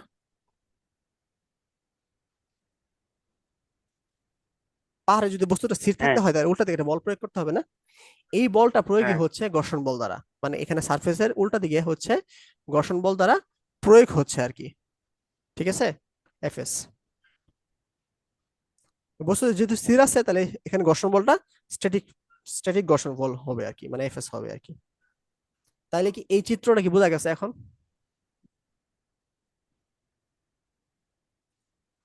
এই চিত্রটা কিন্তু জি ভাঙা ভাই ভাঙা আমি বুঝছি। বুঝাইলাম আর কি। রাফি বুঝছো?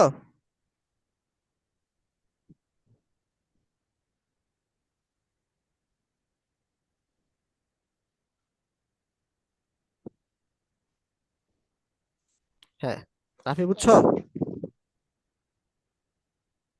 ওকে, তাহলে এখন আমরা কি লিখতে পারি, দেখো এই বস্তুর যেহেতু স্থির আছে, তাহলে এ বরাবর যে বল কাজ করবে, এ বরাবর সেম বল কাজ করবে। মানে এই আনুভূমিক বরাবর যে বল কাজ করবে এইভাবে কাজ করবে, আবার এই বরাবর যে বল কাজ করবে এই বরাবর সেম বল কাজ করবে, এই জন্য কিন্তু বস্তুটা স্থির থাকবে। এবং চতুর্দিকে যে বলগুলো আছে সবগুলা কাজ করবে আর কি। ঠিক আছে, এখন বলতে পারো তাহলে ডাব্লিউটা কই যাবো? আসলে ডাব্লিউটা কোথাও যাবে না, ডাব্লিউটা দুইটা ভাগ হয়েছে, একটা হচ্ছে এটা আইছে, একটা হচ্ছে এটা আইছে। বুঝছো? হুম। আচ্ছা, তাহলে আমরা কি বলতে পারি? আমরা বলতে পারি হচ্ছে এই দেখো, R equal to W cos theta, F is equal to W W sine theta. এটা বলতে পারি না? হ্যাঁ। আবার আমার স্থিতি গুণাঙ্ক কি জানি, mu S equal to F S by r. আর এফ এস এর মানটা আমরা এখান থেকে পাইছি ডাব্লিউ সাইন থিটা, আর এর মানটা ডাব্লিউ কস থিটা পাইছি। তারপরে এটা ক্যালকুলেশন করলে টেন থিটা আসতেছে, তাহলে mu S equal two tan theta আসতেছে।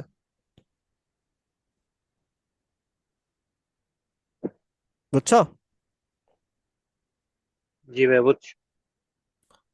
এটাই এটাই চাইছে আমাদের, যে অ্যাঙ্গেলটা চাইছে আমাদের, যে স্থিতি যে কোনটা আছে, এই স্থিতি কোনটা কোনটা আসলে এটা আমাদের চাইছে।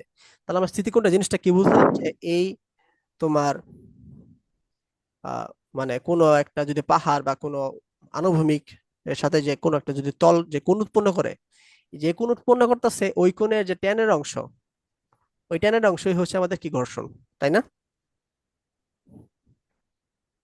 হ্যাঁ। এটা কিন্তু আমরা বুঝলাম, যে মিউএসটা হচ্ছে আমাদের কি, ওই যে কোণ উৎপন্ন করছে এই কোণের ট্যানের ট্যানের যে অংশটাই, এটাই হচ্ছে আমাদের স্থিতি গুণাঙ্ক। ঠিক আছে, অর্থাৎ থিতা হচ্ছে ও এক্স রেখা বরাবর স্থিতি কোণ। ঠিক আছে,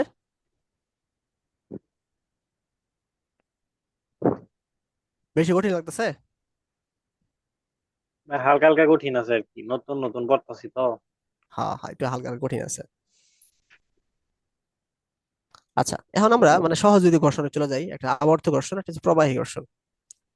ঠিক আছে, যদি এগুলো সহজ না, আমাদের যে মেকানিক্যাল যারা পড়ে,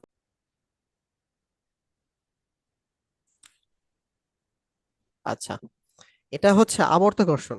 আবর্ত ঘর্ষণ হচ্ছে, মনে করো এই গাড়ির চাকাগুলা কি এটা গোল না, এই গোল চাকাগুলা হচ্ছে তোমার এইভাবে ঘুরতেছে, আবার সামনের দিকে আগাইতেছে। ঠিক আছে, মানে হচ্ছে নিজ অক্ষের উপরে ঘুরতেছে আবার সামনের দিকে আগাইতেছে। তো এইখানে যে ঘর্ষণটা হয় তল বরাবর, এটাকে বলা হয় আবর্ত ঘর্ষণ। যেমন দেখো, যখন কোনো বস্তুর উপর একটি তলের উপর দিয়ে অপর একটি বস্তু গড়িয়ে যায়, তখন গতির বিরুদ্ধে যে ঘর্ষণ উৎপন্ন হয় তাকে বলা হয় আবর্ত ঘর্ষণ। ঠিক আছে, তো এটা বলা হয় রোলিং ফ্রিকশন। ঠিক আছে, তো রোলিং ফ্রিকশনের হচ্ছে এখানেও হচ্ছে তোমার কি, লম্ব বরাবর হচ্ছে তোমার যে তলের তলের ঠিক লম্ব বরাবর একটা হচ্ছে রিয়েকশন ফোর্স কাজ করবে, আর ঠিক উল্টা তার বিরুদ্ধে হচ্ছে তোমার কি, রোলিং ফ্রিকশন কাজ করবে। আর এই দুইটার অনুপাত হবে কি হবে, মানে এফ আর ডিভাইডেড বাই আর, এটার হবে তোমার আহ মানে ঘর্ষণ গুণাঙ্ক, রোলিং ঘর্ষণ গুণাঙ্ক, এটাই হবে আর কি। এই যে এখানে ও আছে, এখানে দেওয়াই আছে। ঠিক আছে, তো এটা এতটুকু আর কি, আর কিছু না। যে মানে কোনো একটা বস্তু ঘুরতেছে, তল বরাবর যে ঘর্ষণ বলটা কাজ করবে সেটা হচ্ছে তোমার আবর্ত ঘর্ষণ বা রোলিং ফ্রিকশন। আর হচ্ছে তোমার যে তার যে কোএফিসিয়েন্ট মানে ঘর্ষণ গুণাঙ্ক, সেটা হচ্ছে তোমার কি, ঘর্ষণ বল ডিভাইডেড বাই হচ্ছে রিয়েকশন ফোর্স আর কি। বুঝা গেছে? হ্যাঁ ভাই, বুঝছি। রাফি, বুঝছো?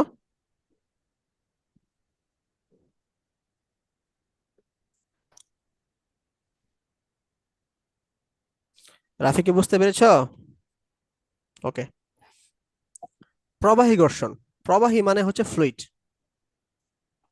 ফ্লুইড দুইটা জিনিস নিয়ে হয়, এটা হচ্ছে তোমার ওয়াটারও হয় মানে লিকুইড।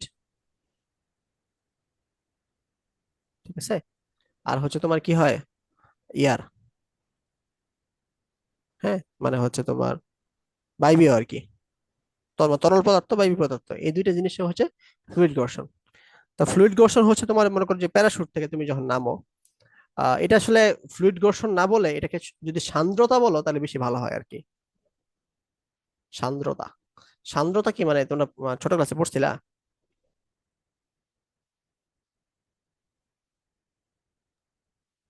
আজকেই শুনলাম এই ওয়ার্ডটা। ও, তাহলে মনে হয় সামনে পড়বা অ্যাকচুয়ালি।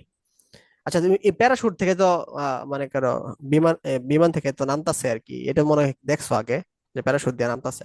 তখন আসলে যে ঘর্ষণ বলে কাজ করে প্যারাশুটের, মনে করো প্যারাশুট তো এই বরাবর, মানে প্যারাশুট কি আকৃতি ছিল, একটা মানুষ এভাবে প্যারাশুট দিয়ে নামতেছে, তখন উপর বরাবর যে মানে রিয়াকশন মানে ফোর্সটা কাজ করে, তার গতি, গতি তো নিচে বরাবর, তাই না? তো উপর দিকে যে বল ইটা কাজ করতেছে, ঠিক আছে, এটাই হচ্ছে তোমার প্রবাহী ঘর্ষণ আর কি। যেমন কোনো তরল পদার্থ বা বায়বীয় পদার্থর গতির পথের যে কোনো স্থির বস্তু রাখা হয়, অথবা কোনো বস্তুকে তরল বা বায়বীয় পদার্থের মাঝে গতিশীল হতে তার উভয়ের মধ্যে যে ঘর্ষণ সৃষ্টি হয়, সেই ঘর্ষণ বলকে হয় প্রবাহী ঘর্ষণ বলে আর কি। তাহলে ঘর্ষণের কি মানে মোটামুটি প্রকারভেদ গুলো বুঝছো, বা এর মধ্যে যে ইকুয়েশন গুলো আছে এখানে কোনো সমস্যা থাকলে বলো, আমি আবার বুঝাই।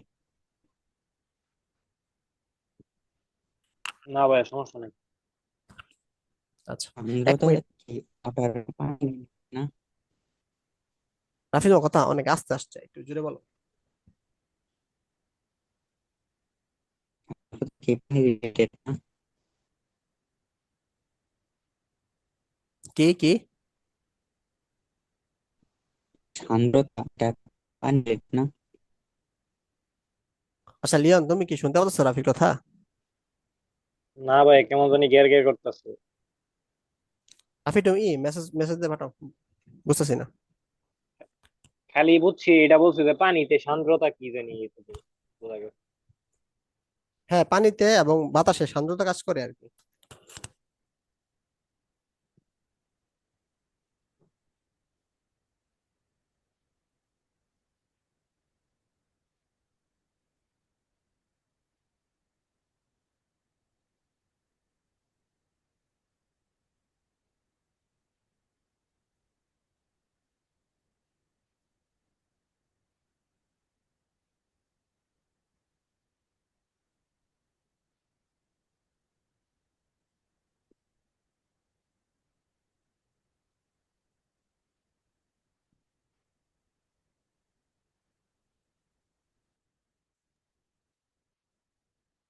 সান্দ্রতা কি ওয়াটার রিলেটেড অনলি?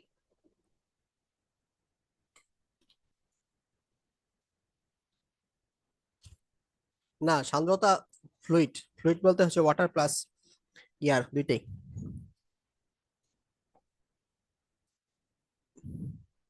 বায়োলজিতে আছে, থাকতে পারে, বায়োলজিতে অনেক টার্মই আছে আর কি, ফিজিক্স স্যার। আচ্ছা, এখন হচ্ছে ঘর্ষণের সুবিধা অসুবিধা। ঘর্ষণের সুবিধা অসুবিধা, ম্যাক্সিমাম জিনিসই হচ্ছে তোমার অসুবিধা। মানে ঘর্ষণ বেশি থাকলে আমাদের হচ্ছে কি হয়, চাকা ক্ষয় হয়, জুতা ক্ষয় হয়, তারপরে হচ্ছে যন্ত্রপাতি নষ্ট হয়ে যায়, অনেক অনেক অসুবিধা। তারপরেও আমাদের ঘর্ষণটা লাগবে। কেন ঘর্ষণটা লাগবে? কারণ ঘর্ষণ যদি না থাকে তো তুমি রাস্তায় হাঁটতে পারবে না, তুমি পিছলা খেয়ে পড়ে যাবা, ঠিক আছে? ঘর্ষণ যদি না থাকে তাহলে তুমি রাস্তাঘাটে যে গাড়ি ঘোড়া আছে সমান অ্যাক্সিডেন্ট করবো, ঠিক আছে? তারপরে হচ্ছে তোমার ঘর্ষণ যদি না থাকে তাহলে আহ আরো ওই যে প্যারাশুট তুমি নামতে পারবে না, একদম ডাইরেক্ট তুমি কি করবা, মাটিতে পড়ে মানে অক্কা পাবো আর কি, এরকম অবস্থা। অর্থাৎ ঘর্ষণ যদিও আমাদের অনেক অসুবিধা করে, কিন্তু আমাদের এটা মানে জীবনে চলার পথে অনেক প্রয়োজনীয় আর কি ঘর্ষণ, ঠিক আছে? এই জন্য মনে হয় ঘর্ষণের নাম হচ্ছে তোমার একটা মানে প্রয়োজনীয় অসুবিধা আর কি, এরকম, ঠিক আছে? মানে প্যারাডক্সের মতো অনেক, ঘর্ষণ একটি প্রয়োজনীয় অসুবিধা, ব্যাখ্যা করো, তো অনেকগুলো ব্যাখ্যা করতে হবে আর কি। তো এগুলো মনে হয় এখানে এগুলা যদি পড়ো তাহলে এগুলো মনে হয় বুঝবা আর কি, যে ঘর্ষণ আসলে কি কি কাজে ব্যবহার, অসুবিধা এবং সুবিধা আছে আর কি। তো ঘর্ষণে তোমাদের সিলেবাস এতটুকুই, এতটুকুর মধ্যে আশা করি তোমাদের কোনো সমস্যা নাই। সমস্যা না থাকলে আমাদের এই চ্যাপ্টার প্রায় শেষ, ঠিক আছে? তো ঘর্ষণ কি মোটামুটি বোঝা গেছে বাসায় মানে একবার যদি রিডিং দাও আশা করি বোঝার কথা, মানে পারার কথা আর কি। তো তো ঘর্ষণ আমাদের শেষ। এরপর হচ্ছে আমাদের এই সংঘর্ষ না? সংঘর্ষ আমি গতকালকে বলছিলাম বাসায় পড়তে আর কি, মানে এইটা সংঘর্ষ অনেক বেশি হাবিজাবি দিছে এই বইয়ে, এত কিছু পড়ার দরকার নাই। এই যে খালি যে এই দুইটা সূত্র দেখতে বলছিলাম, যে গতিশক্তির সংরক্ষণ সূত্র যেটা আছে, যা আদি আদি হচ্ছে যে তোমার মানে সংঘর্ষের আগে হচ্ছে যে গতিশক্তি থাকবে, সংঘর্ষের পরে গতিশক্তি সেমই থাকবে। আর একটা ভরবেগের একটা সূত্র দিছিলাম, ওই জিনিসটা খালি পড়তে বলছিলাম, আর কিছু না। ভরবেগের টাকা জানি আচ্ছা উপরে আছে ভরবেগের সংরক্ষণ শক্তি। এই দুইটা জানলে আমরা ম্যাথ করতে পারবো আর কি, এগুলা লাগবে না, এগুলা ফাউল জিনিস।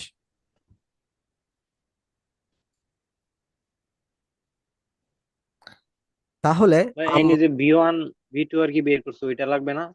না, এগুলো লাগবে না, এগুলো আমরা মানে ম্যাথে আমাদের মান দেওয়া থাকবে তো, মানগুলো দিয়ে আমরা বের করতে পারবো। এগুলা পড়লে আরো মানে পেঁয়াজ লাগে আর কি। ঠিক আছে। তো রাফির পরীক্ষা শেষ হোক, শেষ হওয়ার পরে তোমাদের হচ্ছে থিওরি দিয়ে হচ্ছে ওদের একবার রিভিশন দেওয়াবো, দেন আমরা ম্যাথ করবো আর কি। কারণ অনেকগুলা পেছনের সূত্রমূত্র আমাদের মাথায় থাকা লাগবে তো, তাহলে ম্যাথটা করতে আমাদের সুবিধা হবে। কিন্তু এখন ম্যাথ শুরু করলে তোমাদের মনে পড়বে না আর কি আসলে কই কি আসতেছে না আসতেছে। তো রাফির পরীক্ষা শেষ হওয়া পর্যন্ত আমরা একটু অপেক্ষা করি আর কি অধ্যায়টা নিয়ে। ঠিক আছে। ঠিক আছে। আহ তো রাফি, আচ্ছা